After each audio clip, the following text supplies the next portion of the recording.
7 ವರ್ಷಗಳ ನಂತರದಲ್ಲಿ ಭಾರತೀಯ ಜನತಾ ಪಾರ್ಟಿಗೆ ಒಂದು ಅಭೂತಪೂರ್ವವಾಗಿರ್ತಕ್ಕಂಥ ಗೆಲುವು ದೆಹಲಿ ರಾಜ್ಯದಲ್ಲಿ ಆಗಿದೆ. ಹಾಗಾಗಿ ಸಂದರ್ಭದಲ್ಲಿ ದೆಹಲಿಯ ನಮ್ಮ ಎಲ್ಲ ಪಕ್ಷದ ಮುಖಂಡರಿಗೆ, ಕಾರ್ಯಕರ್ತರಿಗೆ ಹಾಗೂ ಮತದಾರರಿಗೆ ಅಭಿನಂದನೆಯನ್ನು ನಾನು ಸಲ್ಲಿಸೋದಕ್ಕೆ ಇಚ್ಛಪಡ್ತೇನೆ. ದೇಶದ ಪ್ರಬುದ್ಧ ಮತದಾರರು ದೆಹಲಿ ರಾಜ್ಯದ ಅಭಿವೃದ್ಧಿಯ ದೃಷ್ಟಿಯಿಂದ ಭಾರತೀಯ ಜನತಾ ಪಾರ್ಟಿಯನ್ನು ಗೆಲ್ಲಿಸಬೇಕು, ನರೇಂದ್ರ ಮೋದಿಜಿಯವರ ಕೈಯನ್ನು ಬಲಪಡಿಸಬೇಕು ಅನ್ನೋ ನಿಟ್ಟಿನಲ್ಲಿ ಇವತ್ತು ಮತ್ತೊಮ್ಮೆ ನಮಗೆ ಆಶೀರ್ವಾದವನ್ನು ಮಾಡಿದ್ದಾರೆ. ಇದರ ಜೊತೆಗೆ ಯಾವ ಆಮ್ ಆದ್ಮಿ ಪಕ್ಷ ಭ್ರಷ್ಟಾಚಾರದ ವಿರುದ್ಧ ಆಂದೋಲನವನ್ನು ಮಾಡಿ ದೆಹಲಿ ರಾಜ್ಯದಲ್ಲಿ ಅಧಿಕಾರಕ್ಕೆ ಬಂದಿತ್ತು, ಅದರ ಆಮ್ ಆದ್ಮಿ ಪಾರ್ಟಿಯ ಅರವಿಂದ್ ಕೇಜ್ರಿವಾಲರ ಮುಖವಾಡ ಇವತ್ತು ಕಳಚಿ ಬಿದ್ದಿದೆ. ಸ್ವತಃ ಕೇಜ್ರಿವಾಲ್ ಅವರು ಕೂಡ ಹಿನ್ನಡೆಯನ್ನು ಅನುಭವಿಸ್ತಾ ಇದ್ದಾರೆ. ದೆಹಲಿ ರಾಜ್ಯದ ಮುಖ್ಯಮಂತ್ರಿಗಳು ಅತೀಶ್ ಅವರು ಕೂಡ ಇನ್ನೇನು ಸೋತಾಗಿದೆ. ಮನೀಶ್ ಸಿಸೋಡಿಯಾನು ಕೂಡ ಸೋಲ್ತಾ ಇದ್ದಾರೆ. ಇದರ ಅರ್ಥ ದೆಹಲಿ ರಾಜ್ಯದ ಜನರ ಮುಂದೆ, ಮತದಾರರ ಮುಂದೆ ಆಮ್ ಆದ್ಮಿಯ ಬಣ್ಣ ಇವತ್ತು ಬಯಲಾಗಿದೆ. ಇವರ ಬಣ್ಣ ಬಯಲಾಗಿದೆ. ಇವತ್ತು ಯಾವ ಕೇಜ್ರಿವಾಲ್ ಅವರು ಸ್ವತಃ Aam Aadmi party liquor gate scandal ಅಲ್ಲಿ ಸಿಗಾಕೊಂಡು ಮಂತ್ರಿಗಳು ಜೈಲಿಗೆ ಹೋದರು, ಸ್ವತಃ ಅರವಿಂದ್ ಕೇಜ್ರಿವಾಲ್ ಅವರು ಜೈಲಿಗೆ ಹೋದರು, ಸಚಿವರು ಜೈಲಿಗೆ ಹೋದರು.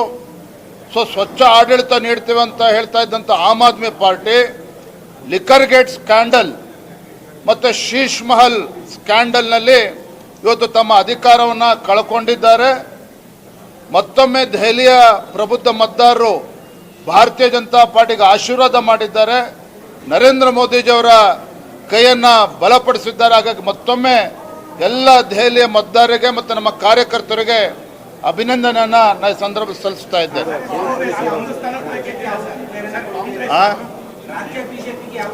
ಅವ್ರೇನೋ ಕೇಳ್ತಾವ್ರೆ ನೋಡಿ. ಕಾಂಗ್ರೆಸ್ ಪಕ್ಷ ಹ್ಯಾಟ್ರಿಕ್ ಸಾಧನೆ ಮಾಡಿದೆ. ಅಂದರೆ ಸತತವಾಗಿ 3ನೇ ಬಾರಿಗೆ ಶೂನ್ಯ ಸಂಪಾದನೆಯನ್ನ ದೆಹಲಿಯಲ್ಲಿ ಕಾಂಗ್ರೆಸ್ ಪಕ್ಷ ಮಾಡಿದೆ. ಏನು ನರೇಂದ್ರ ಮೋದಿಜಿಯವರಿಗೆ ಪರ್ಯಾಯ ನಾಯಕತ್ವವನ್ನು ಕೊಡ್ತೇವೆ ಅಂತೇಳಿ ತಮ್ಮನ್ನು ತಾವು ಬಿಂಬಿಸ್ಕೊಳ್ತಾ ಇದ್ದಂಥ ಕಾಂಗ್ರೆಸ್ ಪಕ್ಷ ಕಳೆದ ಲೋಕಸಭಾ ಚುನಾವಣೆಯಲ್ಲಿ ಮುಖಭಂಗ ಆಗಿದೆ. ತದನಂತರದಲ್ಲಿ ಹರಿಯಾಣ, ಮಹಾರಾಷ್ಟ್ರದಲ್ಲೂ ಕೂಡ ಮುಖಭಂಗ ಆಗಿತ್ತು. ಈಗ ದೆಹಲಿ ಮತದಾರರು ಕೂಡ ಮತ್ತೊಮ್ಮೆ ಕಾಂಗ್ರೆಸ್ ಪಕ್ಷದ ಸ್ಥಾನ ಏನು ಅಂತೇಳಿ ಮತ್ತೊಮ್ಮೆ ತೋರಿಸ್ಕೊಟ್ಟಿದ್ದಾರೆ. ನೋಡಿ, ಗ್ಯಾರಂಟಿಗಳು ಎಲ್ಲವೂ ಕೂಡ ತಾತ್ಕಾಲಿಕ. ಇವತ್ತು ರಾಜ್ಯದಲ್ಲೇ ನೋಡ್ತಾ ಇದ್ದೀರಿ, ಮೈಕ್ರೋ ಫೈನಾನ್ಸ್ ಇಂದ ಯಾವ ರೀತಿ ಆತ್ಮಹತ್ಯೆ ಮಾಡ್ಕೊಳ್ತಿದ್ದಾರೆ ನೋಡ್ತಾ ಇದ್ದೀರಿ. ರಾಜ್ಯದ ಪರಿಸ್ಥಿತಿ ಏನಾಗಿದೆ ನೋಡಿದ್ದೀರಿ.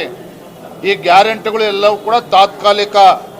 ಈ ದೇಶದ ಅಭಿವೃದ್ಧಿಯ ದೃಷ್ಟಿಯಿಂದ ಇವತ್ತು ಪ್ರಬುದ್ಧ ಮತದಾರ ಅರ್ಥ ಮಾಡಿಕೊಂಡಿದ್ದಾರೆ. ತಾತ್ಕಾಲಿಕ ಗ್ಯಾರಂಟಿಗಿಂತ ದೃಢ ನಾಯಕತ್ವ ಕೊಡ್ತಕ್ಕಂಥ ನರೇಂದ್ರ ಮೋದಿಜಿ ನೇತೃತ್ವದ ಭಾರತೀಯ ಜನತಾ ಪಾರ್ಟಿಯಿಂದ ಮಾತ್ರ ಸಾಧ್ಯ ಅನ್ನೋದನ್ನ ದೆಹಲಿಯ ಮತದಾರರು ಮತ್ತೊಮ್ಮೆ ರುಜುವಾತು ಮಾಡಿದ್ದಾರೆ. ಧನ್ಯವಾದ. ಡಿಕೆ ಗ್ಯಾರಂಟಿ ಟುಸ್ ಪಟಾಕಿ ಆಗಿದೆ. ಅಲ್ಲಿ ನಾನು ಗ್ಯಾರಂಟಿಯ ಚಾಂಪಿಯನ್ ಅಂತ ಹೇಳಿದ್ರು ಡಿ.ಕೆ. ಶಿವಕುಮಾರ್ ಅವರು.